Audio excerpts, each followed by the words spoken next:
వేములవాడ శ్రీ రాజరాజేశ్వర స్వామి వారి ఆలయం పేరు చెప్పగానే మనకు ముందుగా గుర్తుకొచ్చేది కోడెముక్కులు.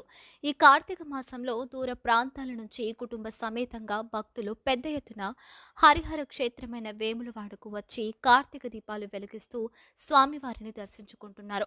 వేకువజామునే ఆలయానికి చేరుకున్న భక్తులు ముందుగా ధర్మగుండంలో పుణ్య స్నానాలు ఆచరించి స్వామివారికి ఇష్టమైన కోడెముక్కులు తలనీలాలు సమర్పిస్తున్నారు.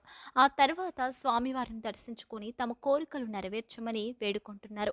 ఈ కార్తీక మాస శుక్రవారాలు, సోమవారాల ప్రత్యేకతతో భక్తులు ఆలయ ముఖద్వారం వద్ద కార్తీక దీపాలు వెలిగిస్తున్నారు. అధిక సంఖ్యలో భక్తులు రావడంతో ఆలయ పరిసర ప్రాంతాలన్నీ సందడిగా మారాయి.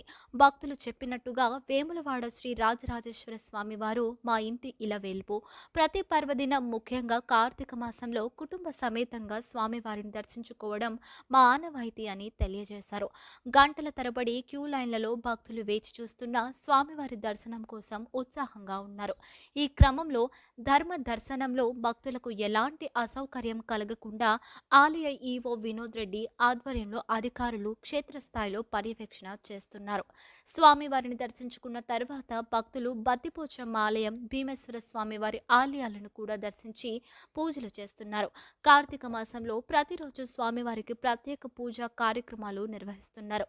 మాస శివరాత్రి సందర్భంగా మహాన్యాస పూర్వక ఏకాదశి రుద్రాభిషేకం, మహాలింగార్చన పూజలు అంగరంగ వైభవంగా జరుగుతున్నాయి. కార్తీక మాసంలో కుటుంబ సమేతంగా స్వామివారిని పూజించడం ద్వారా పుణ్య ఫలాలు లభించి సకల దోషాలు తొలగిపోతాయని అర్చకులు శరత్ కుమార్ తెలిపారు. కార్తీక దీపాలను వెలిగించి హరిహరుల పూజల ద్వారా భక్తులు శ్రద్ధాభక్తులతో స్వామివారి ఆశీస్సులు పొందుతున్నారు.